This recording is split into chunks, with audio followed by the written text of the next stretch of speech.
दोस्तों हाल ही में मैंने ऐश नाम की मूवी देखी है जो कि 2025 में रिलीज हुई एक साइंस फिक्शन हॉरर मूवी है। IMDb पे इस फिल्म को मिले हैं 4.6 स्टार्स आउट ऑफ 10 और रॉटेन टोमेटोज पे it's impressive 72% fresh with an audience score of 55%। तो आज की वीडियो में हम फिल्म की कहानी को जानते हुए इसकी एंडिंग पे थोड़ी बातें करेंगे। अब वीडियो शुरू करने से पहले मैं आपको बता दूं कि मेरे चैनल का फेसबुक पेज अब काफी एक्टिव हो चुका है, तो आप हमें फेसबुक पे भी जरूर फॉलो कर लीजिए। फेसबुक पेज को फॉलो करने का लिंक डिस्क्रिप्शन और पिन कमेंट दोनों में होगा। So now with that said, let's roll the intro.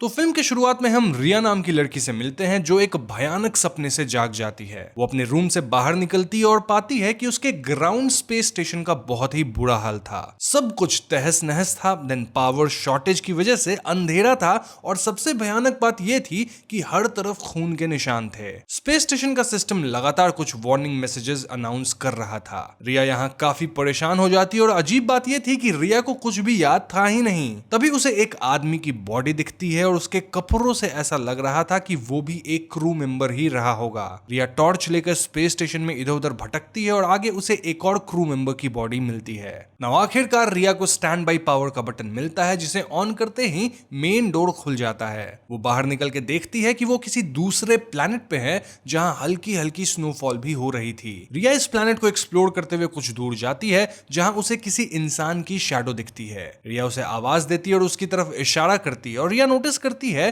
कि जो भी मूवमेंट वो कर रही थी शैडो भी बिल्कुल वैसे ही मूव कर रहा था। तभी अचानक से वो शैडो गायब हो जाता है और रिया उसे फॉलो करने आगे बढ़ती है, लेकिन आगे एक गहरी खाई थी जिसमें वो गिरते गिरते ही बचती है। तभी रिया को सांस लेने में दिक्कत होने लगती है और उसे बहुत जोर की खांसी उठती है। उसे डिजीनेस फील होने लगता है जिससे रिया समझ जाती है कि ये जो भी फॉरेन प्लैनेट है यहाँ का एयर ब्रीदेबल पूरी तरह से नहीं है। वो किसी तरह वापस अंदर जाती है और यहाँ हम एक फ्लैशबैक देखते हैं। फ्लैशबैक में हम देख पाते हैं कि रिया अपने फेलो क्रू मेंबर्स के साथ बैठकर लंच कर रही होती है। क्रू में रिया के अलावा 4 और लोग थे एंड दे वर आदि, केविन, क्लार्क एंड डेविस। इस फ्लैशबैक को देख के हम ये समझ पाते हैं कि मूवी के स्टार्ट में जो बॉडीज रिया को मिली थी वो आदि और केविन की थी। खैर यहाँ हमें पता चलता है कि ये लोग प्लैनेट KOI 442 पे हैं और ये लोग जल्द ही बाहर निकलने का प्लान बना रहे थे। उनका मानना था कि इस प्लैनेट का एयर अब ब्रीदेबल हो चुका है। यहाँ हम देख पाते हैं कि इन लोगों के बीच कोई हिडन टेंशन है जिस वजह से ये एक दूसरे से बहुत खुश नहीं है।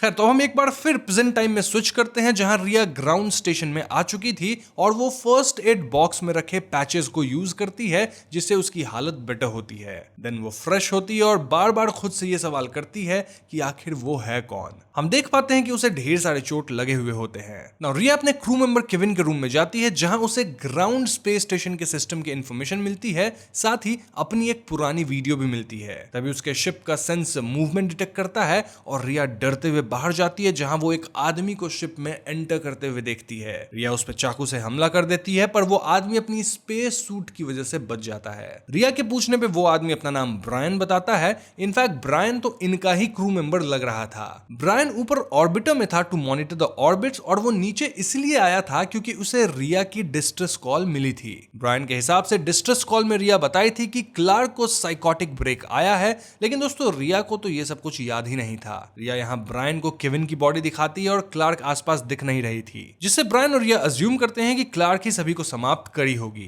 खैर आगे ब्रायन एक मोबाइल डायग्नोस्टिक और सर्जरी बॉक्स लेकर आता है और इसे आप मेडिकल बॉट कह सकते हो जो कि इतना एडवांस्ड है कि ये सर्जरी तक करने में सक्षम है। ये मेड बॉट रिया को स्कैन करके उसके कट्स वगैरह को स्टिच करता है और इस पॉइंट पे फाइनली हमें ब्रायन से पता चलता है कि आखिर रिया और उसकी क्रू इस प्लैनेट पे आए कैसे। बेसिकली इनका क्रू एक मिशन पे था जहां इन्हें एक हैबिटेबल प्लैनेट ढूंढना था। ब्रायन बताता है कि इस प्लैनेट पे आने से पहले उनके 6 मिशंस ऑलरेडी फेल हो चुके थे। ये उनका 7वां एंड फाइनल मिशन था और इस मिशन का नाम वेसल F है। ब्रायन एड्स कि इनका होम प्लैनेट अर्थ अब ओवर पॉपुलेट हो चुका है, जिसके कारण वहां के नेचुरल रिसोर्सेज भी खत्म हो रहे हैं। इसलिए ह्यूमंस अब स्पेस में दूसरे हैबिटेबल प्लैनेट्स ढूंढ रहे हैं और इसी सर्च में ये क्रू इस प्लैनेट पे पहुंची, विच इज KOI 442, जिसका निकनेम इन्होंने ASH यानी कि ऐश रखा है। रिया यहाँ ब्रायन से अपने बारे में पूछती है और ब्रायन कहता है कि रिया को अपनी मेमोरी को नेचुरली रिकवर होने का टाइम देना चाहिए। अब नेक्स्ट सीन में रिया सो रही होती है कि तभी अचानक उसकी नींद खुलती है,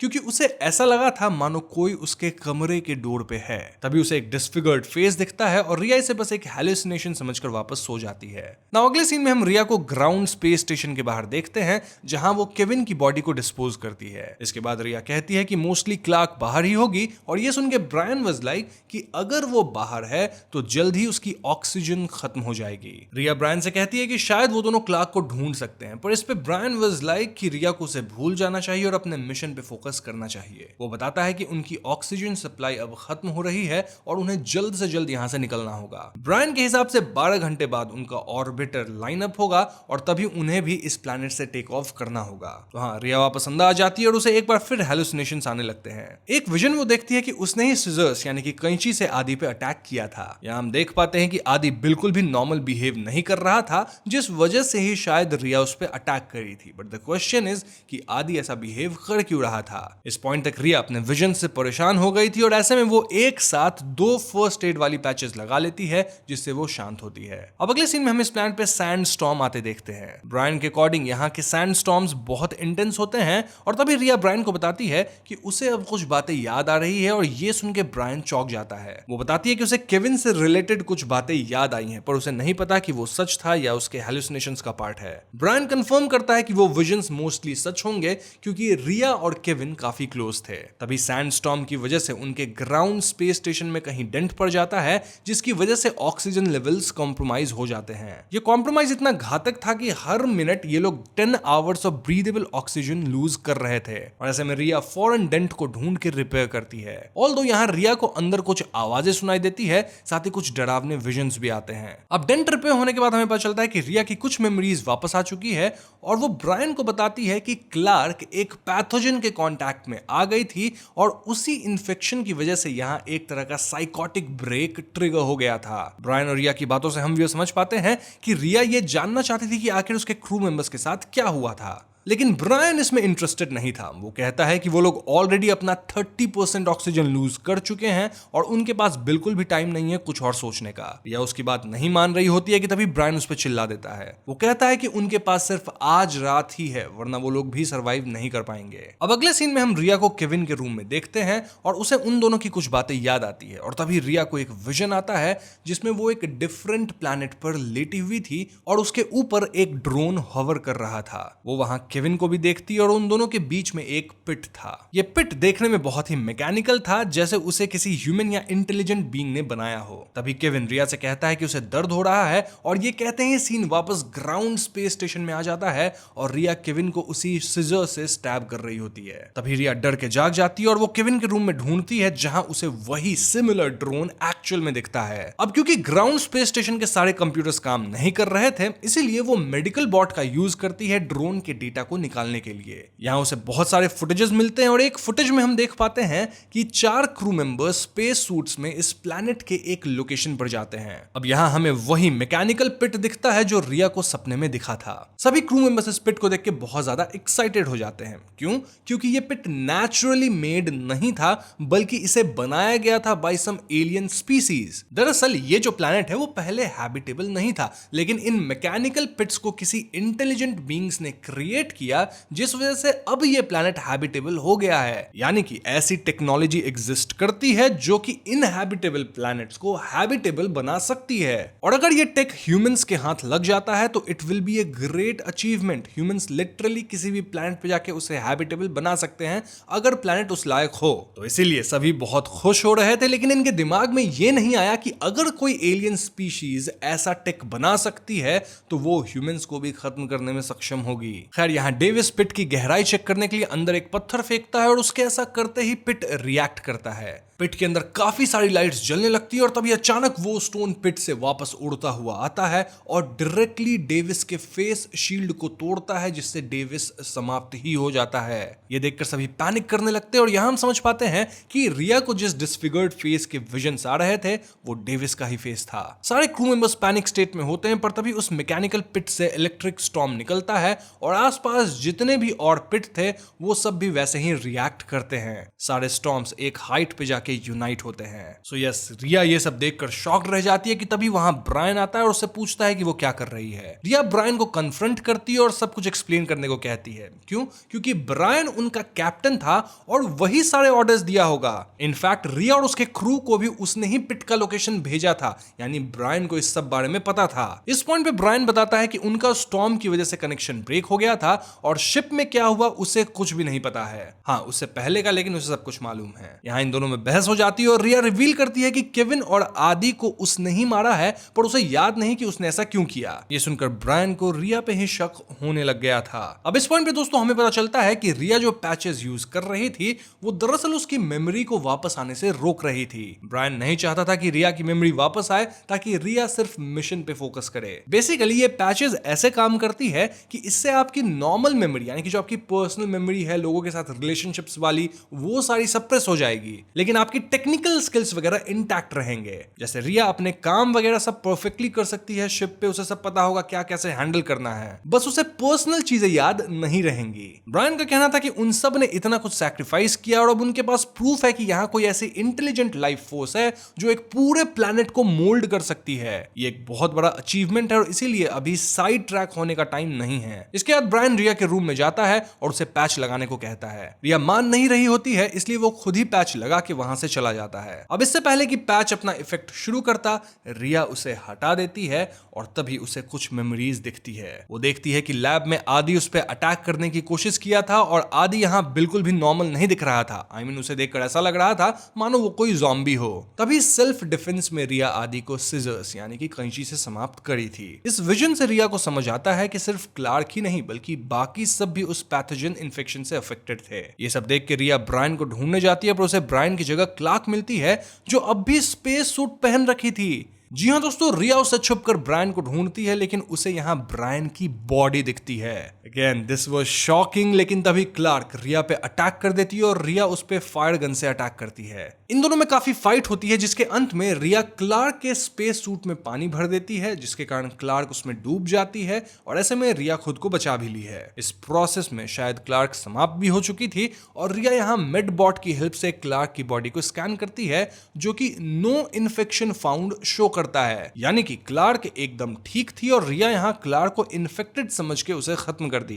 तभी ग्राउंड स्पेस स्टेशन का सिस्टम अनाउंस करता है कि उनका ऑर्बिटर लाइनअप हो चुका है। ऐसे में रिया स्पेस सूट पहनकर बाहर निकलती है और क्लार्क की बॉडी को डिस्पोज करती है। देन रिया ऑर्बिटर से कनेक्ट करने की कोशिश करती है, लेकिन उसे यह करना नहीं आता था, इसलिए वो सिग्नल नहीं भेज पाती। फ्रस्ट्रेट होकर वो पैचेस लगाती है और फिर ब्रायन की बॉडी को मेडबॉट से स्कैन करती है। अब यहाँ एक अजीब बात थी, वो ये कि मेडबॉट के अकॉर्डिंग ये जो बॉडी स्कैन हुई थी उसे खत्म हुए 51 आवर्स से ऊपर हो चुके थे, यानी कि ब्रायन 51 आवर्स पहले ही समाप्त तो हो चुका है। और अगर ऐसा है तो फिर पिछले कुछ घंटों से रिया के साथ कौन था? तभी ground space station system abnormal activity detected और unusual life form detected announce करता है। रिया रूम से निकलती है और तभी एक शैडो ब्रायन का फॉर्म लेता है। रिया को समझ आता है कि ये जो भी है इसने रिया का यूज किया है क्लार्क को मारने के लिए। इनफैक्ट वो इन्फेक्शन और कोई नहीं बल्कि ये फेक ब्रायन या फिर एलियन पैरासाइट है। और मूवी के स्टार्ट में रिया को जो शैडो दिखा था वो यही था। फेक ब्रायन रिया को पैरालाइज कर देता है और उसके हेड वुंड में अपने फिंगर्स को इंसर्ट करता है।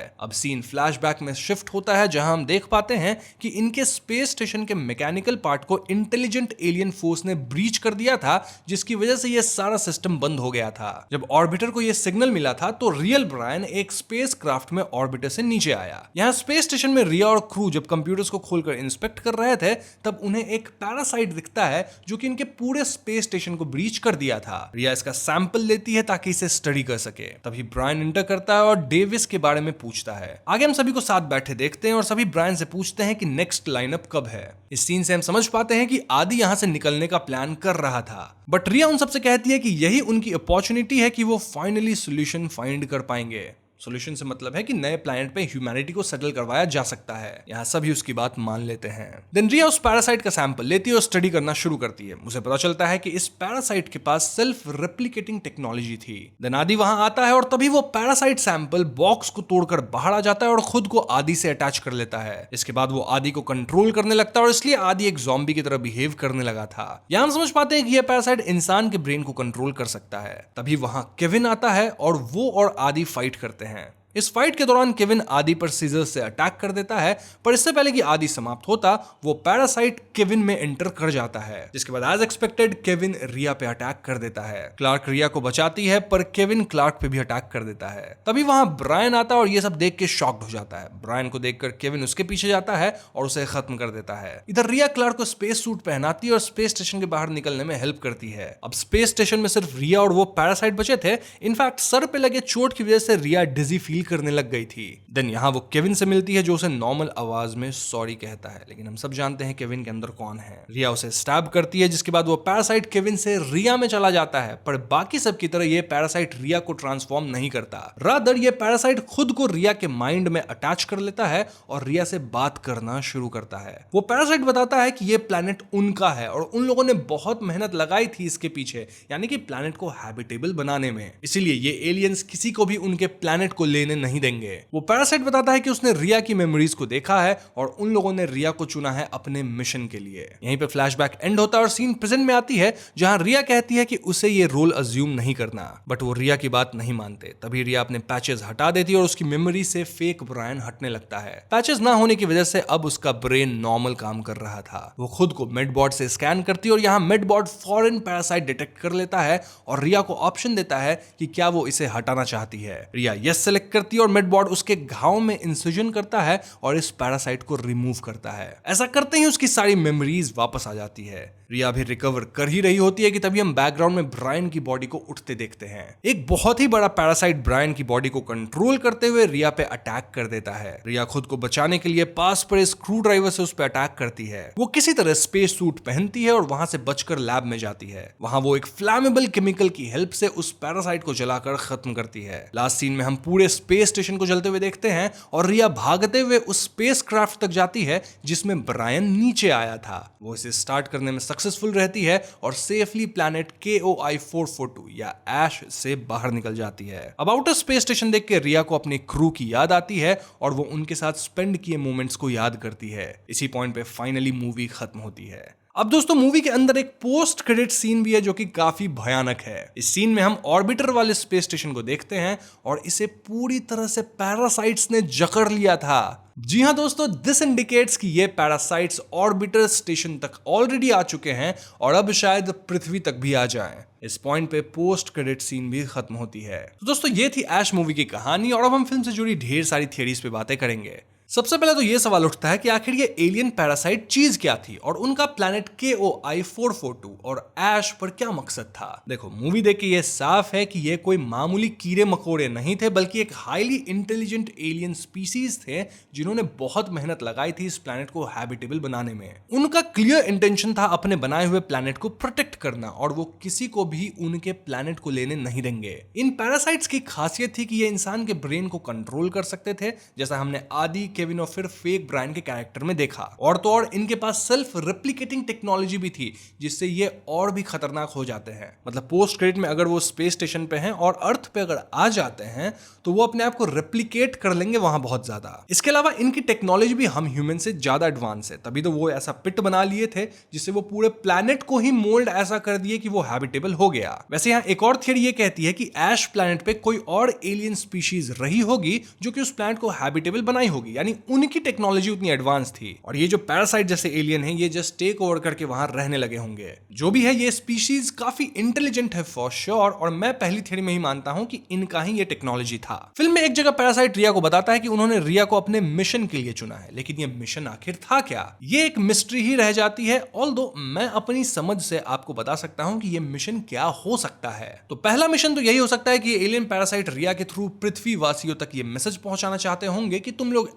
ऐश प्लैनेट पे दोबारा कदम मत रखना। यानी ये एलियन पैरासाइट बस अपने बनाए हुए प्लैनेट को प्रोटेक्ट करना चाहते थे। बट देन एक और बड़ा सवाल ये है कि क्या ये एलियन पैरासाइट्स अर्थ पे भी आना चाहते थे? इस थ्योरी को बल मिलता है जब हम देखते हैं कि कैसे नकली ब्रायन, जो असल में वो एलियन पैरासाइट था, वो रिया को बार बार प्लैनेट से निकलने के लिए उकसा रहा था। पहले तो लगा कि वो रिया की मदद कर रहा है, लेकिन क्लाइमैक्स में रिया को समझ आता है कि इसने रिया का यूज किया था क्लार्क को समाप्त करने के लिए। पर क्या उस एलियन पैरासाइट का मकसद सिर्फ क्लार्क को रास्ते से हटाना था, या फिर रिया के जरिए उसके अंदर छुपकर अर्थ तक पहुंचना था? जी हाँ दोस्तों, क्योंकि अगर रिया प्लैनेट से निकलती है तो पैरासाइट भी उसके साथ निकल जाता। एलियंस का यह कहना है कि ह्यूमंस उनके प्लैनेट को लेने आए हैं और वो ऐसा होने नहीं देंगे। ये भी इस बात पे इशारा करता है कि वो शायद रिया को और खुद को अर्थ भेजकर कोई वार्निंग देना चाहते थे, या फिर अर्थ को ही अपना अगला शिकार बनाने का प्लान कर रहे थे। यानी पृथ्वी वासियों को वहां आके खत्म कर देंगे और अर्थ पे अपना एक नया घर बनाएंगे। इसी से जुड़ता है मूवी का पोस्ट क्रेडिट सीन, जो काफी टेंशन क्रिएट करता है। सीन में हम देखते हैं कि ऑर्बिटर वाला स्पेस स्टेशन पूरी तरह से पैरासाइट ने जकड़ लिया था। इसका मतलब है कि ये खतरा सिर्फ प्लैनेट ऐश तक सीमित नहीं रहा। पैरासाइट्स अब ह्यूमन टेक्नोलॉजी का इस्तेमाल करके ऑर्बिट तक पहुंच चुके हैं, और क्योंकि ऑर्बिटर तक पहुंच ही चुके हैं तो इनके लिए पृथ्वी तक आना भी कोई बड़ी बात नहीं होगी।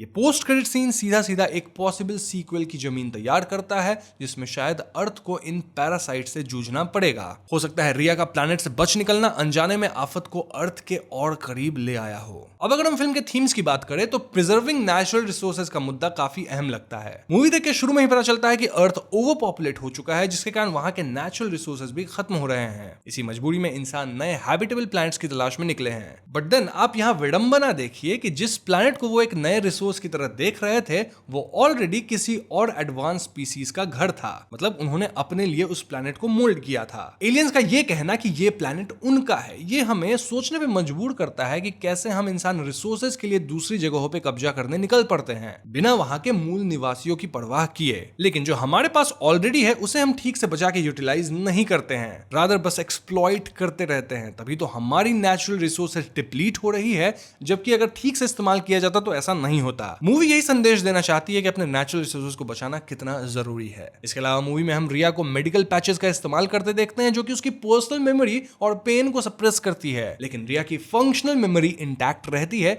जिससे वो अपने काम को ठीक ढंग से कर पाती थी। देन फिल्म में दिखने वाला जापानीज मेडबॉट भी काफी एडवांस था, जिसकी मदद से रिया काफी कुछ अनकवर कर पाई। वेल, इसका कोई क्लियर आंसर तो नहीं है। आई मीन उन्होंने शायद रैंडमली रिया को चुना होगा, क्योंकि उन्हें बस एक इंसान को जिंदा वापस भेजना था, जिसके साथ या तो वो जा सके या फिर जिसके जरिए वो मैसेज पहुंचा सके। या फिर पैरासाइट ने रिया को इसलिए चुना क्योंकि उसके पास क्रू के इंपॉर्टेंट मेंबर्स की मेमोरीज थी, जैसे केविन और आदि की। ये मेमोरीज पैरासाइट को अपने मिशन को कंप्लीट करने में हेल्प करती हैं। रिया के पास वो पर्सनल डेटा था जो पैरासाइट के लिए क्रिटिकल था, इसलिए उसे चूज किया गया होगा। एक और कारण ये भी हो सकता है कि पैरासाइट को ऐसे इंसान की जरूरत थी जो पूरी तरह से कंट्रोल्ड ना हो, लेकिन जिसकी माइंड को वो थोड़ा मैनिपुलेट कर सके। रिया को सिलेक्ट करना इसलिए लॉजिकल था क्योंकि उसका दिमाग इतना स्ट्रांग था कि वो पैरासाइट के इन्फ्लुएंस को काफी टाइम तक बेयर कर सकती थी, लेकिन वो पूरी तरह से कंट्रोल में भी नहीं थी। इसलिए पैरासाइट ने रिया को अपने मिशन के लिए परफेक्ट टूल समझा, जिससे वो अपने गोल तक पहुंच सकते थे बिना किसी सस्पिशन के। और पैरासाइट का गोल क्या हो सकता है? वेल, ये तो हम ऑलरेडी डिस्कस कर ही लिए हैं। सो यस, अब मैंने आपको फिल्म की कहानी के साथ साथ थियरीज भी बता दी है। स्टिल अगर आपके मन में कोई डाउट है तो कमेंट सेक्शन खुला है, उसका इस्तेमाल कीजिए और मुझसे जरूरी क्वेश्चंस पूछ लीजिए। या फिर अगर आपके पास कुछ और थियरी है तो वो भी आप कमेंट्स में लिख दीजिएगा। वीडियो पसंद आई हो तो इसे लाइक और शेयर करें। साथ ही चैनल पर नए हैं तो हमें सब्सक्राइब भी कीजिएगा, क्योंकि हम अपने चैनल पर ऐसे वीडियोज लाते रहते हैं। पीस।